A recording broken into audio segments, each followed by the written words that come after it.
చిన్నరావులపల్లి గ్రామ ప్రజలు, అమ్మలారా, అక్కలారా, అన్నలారా, తమ్ముళ్ళారా, నాతోటి మిత్రులారా, మీకు అందరికీ చెప్పేది ఒకటే. నేను గత 12 సంవత్సరాల నుండి కాంగ్రెస్ పార్టీని నమ్ముకొని కాంగ్రెస్ పార్టీని పట్టుకొని ఉన్నా. వేరే పార్టీలకు ఎవ్వరికి తలంచకుండా ఒక పార్టీని నమ్ముకొని ఉన్నా. నేను ఒక్కరిని ఉన్నా అట్లే ఉన్నా, ఈరోజు నాతో 100 మంది ఉన్నా అట్లే ఉన్నా. నేను ఎప్పుడు ఎలాంటి రాజదేశాలకు పోను, నేనేందో మీకు తెలుసు. కాకపోతే ఎమ్మెల్యే గారు నాకు ఏమన్నారంటే, బాలు నువ్వు చిన్నరావులపల్లి నువ్వైతేనే గెలుస్తావు, నువ్వే నిలబడాలని ఎమ్మెల్యే గారు ప్రోత్సహించిండు. సరే అన్న, నాకు ఇప్పుడు రాక వచ్చింది అవకాశం కూడా. 12 సంవత్సరాల నుంచి నేను కాంగ్రెస్ పార్టీ కష్టపడి పనిచేస్తున్నా. చిన్నరావులపల్లికి కూడా చేయాల్సిన సేవలు ఎన్నో ఉన్నాయన్న. ఎందుకంటే చిన్నరావులపల్లిలో ఎస్సీ జనాభా ఎక్కువ ఉంటుంది, మేజర్గా ఎస్సీ జనాభాని. దాదాపు 300 పైసలకు ఎస్సీ వాళ్ళే ఉంటారన్న మా ఊళ్ళో.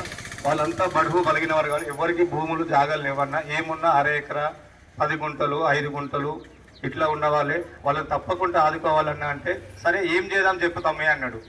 అన్ని ఊర్లకు 14-15 ఇస్తున్నా, నేను కూడా గంతే తీసుకోవాలి తమ్మే అన్నాడు. లేదన్నా, లేదు సరిపోదు, మా ఊర్లో ఎస్సీ జనాభా మళ్ళీ ఓసీ తక్కువ ఉంటుంది మన దగ్గర, రెడ్డిస్ చాలా తక్కువ. మన దగ్గర రెడ్డిస్ ఉంటే ఒక 40 మంది ఉంటారు, 40 మంది ఉండొచ్చు అంతే. మన దగ్గర చాకలోళ్ళు, మంగళోళ్ళు, షాలోళ్ళు, బడుగు బలిగిన వర్గాలే ఎక్కువ ఉంటారు. అన్న ఇట్లా మా దగ్గర బడుగు బలిగిన వర్గాలు ఎక్కువ ఉంటాయన్న, నాకు 50 ఇండ్లు కావాలన్నా అని పోయి కొట్లాడినా. ఏం మాట్లాడుతున్నావు తమ్మి, 50 ఊర్లు అంటే సగం మండలానికి వస్తాయి, నీ ఒక్క ఊరికి ఇస్తే సగం మండలం ఏడబెట్టాలని అడిగిండు. లేదన్నా, నువ్వు ఏం చేసుకుంటావో నాకు తెలియదు, నా ఊరికైతే నాకు కావాలనంటే అట్లా కాస్తామని చెప్పి ఒక 33 ఇండ్లు ఇచ్చిండు. 33 ఇండ్లలో 27 ఇండ్లు ఆల్రెడీ తీసుకొచ్చినాం. ఇంకొక 6 ఇండ్లు పెండింగ్లో ఉన్నాయి, అవి కూడా వస్తాయి, ఈ కొద్ది రోజులలో వస్తాయి. ఇల్లు లేని వాళ్ళకు కూడా తప్పకుండా ఇండ్లు ఇస్తాం. ఇంకొకటి, మొత్తమే ఇల్లు కాదు, జాగా లేని వాళ్ళు కూడా ఉన్నారు మన దగ్గర. మొత్తానికి జాగా ఉంటేనే ఇల్లు కట్టుకుంటాం, జాగానే లేనివాడు ఇల్లు కట్టుకుంటాడు. అట్లా జాగా లేని వాళ్ళు కూడా ఉన్నారు కాబట్టి జాగా కూడా ఇప్పించే బాధ్యత నాది. మన ఇంద్రమ్మ కాలనీలో సర్వే చేయించి ఆల్రెడీ ఎమ్మెల్యే గారు దృష్టికి తీసుకెళ్ళినాను.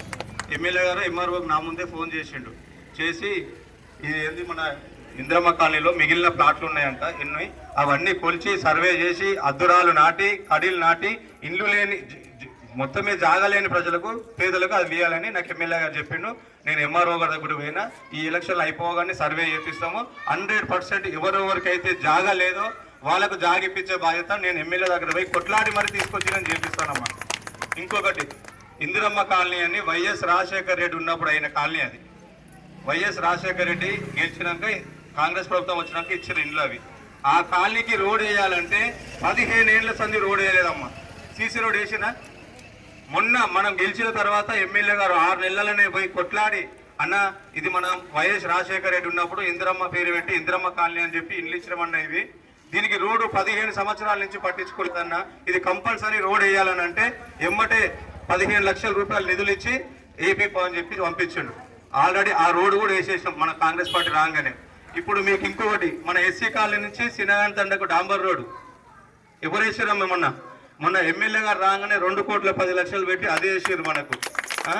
ఇంకొకటి, ఇప్పుడు మన ఎస్సీ కాలనీకి మంజూరు అయినవి కూడా అండర్ గ్రౌండ్ డ్రైనేజీలు, సీసీ రోడ్లకు 16 లక్షలు ఆల్రెడీ శాంక్షన్ అయ్యింది. బీసీ కాలనీకి 55 లక్షల రూపాయలు ఆల్రెడీ మొన్న వర్క్ కూడా చేసాం, ఎలక్షన్ కోడ్ వచ్చారని ఆపిర్రు, అది 55 లక్షల రూపాయలు శాంక్షన్ అయ్యింది. మనం ఏం అధికారం లేకుండానే దాదాపు 27 ఇండ్లు అంటే ఒక ఇంటికి 5 లక్షలమ్మా. ఒక ఇల్లుకి 5 లక్షలు అంటే 27 ఇండ్లకి ఎన్ని అవుతాయి అమ్మా చెప్పండి? దాదాపు 60-70 లక్షలు.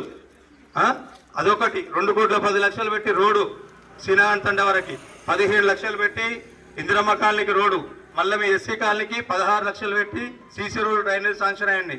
మళ్ళీ బీసీ కాలనీలో 55 లక్షలు పెట్టి అండర్ గ్రౌండ్ డ్రైనేజ్, సీసీ రోడ్లు శాంక్షన్ అయ్యండి. మనకు అధికారం వచ్చింది. ఎమ్మెల్యే గారు నన్ను అన్న అంట, నేను సారు అన్నను ఏమన్నాను, నన్ను బాలు తమ్ముడు అంటాడు అంతే. ఎమ్మెల్యే గారు నేను చాలా సన్నిహితంగా ఉంటామమ్మా. ఇప్పుడు కాదు, ఆయన ఎమ్మటి నేను కదా 12 సంవత్సరాల నుంచి ఆయనను పట్టుకునే తిరుగుతున్నా. టీఆర్ఎస్ పార్టీ అధికారంలో ఉన్నా నేను వాళ్ళకి పోలేదు. ఎప్పుడైనా చూసి నన్ను టీఆర్ఎస్లలో వేరే పార్టీలలో ఒకటే పార్టీని నమ్ముకొని ఉన్నామ్మా. నాకు రాక 12 నెలల తర్వాత అవకాశం వచ్చింది. 12 నెలల తర్వాత అవకాశం వచ్చింది కాబట్టి మీరు మెయిన్ ఎస్సీ కాలనీని నమ్ముకొని ముందుకు దిగుతున్నా. ఎస్సీ కాలనీని నమ్ముకొని ముందుకు దిగుతున్నా.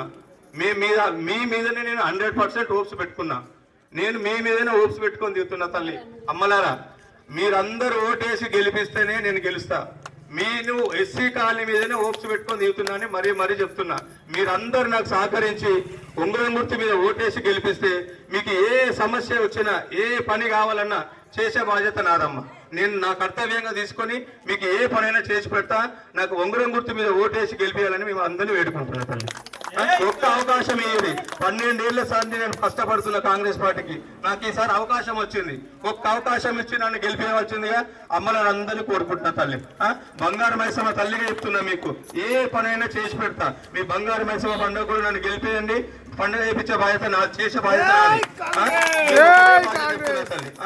బంగారు మైసమ్మ తల్లి సాక్షిగా చెప్తున్నాను, మీరు నన్ను గెలిపించాలి. కాలనీ అంతా ఒక్క సైడ్ ఉంటారని నేను అనుకుంటున్నా. ఎస్సీ కాలనీ అంటే బాలరాజ్ అంటే ఎస్సీ కాలనీ అని రావాలమ్మా. నేను అదొక్కటే మాట్లాడుతున్నాను. మీకు అందరికీ ధన్యవాదాలు తల్లి. జై కాంగ్రెస్. మనోడు ఓటు జిల్లాలే.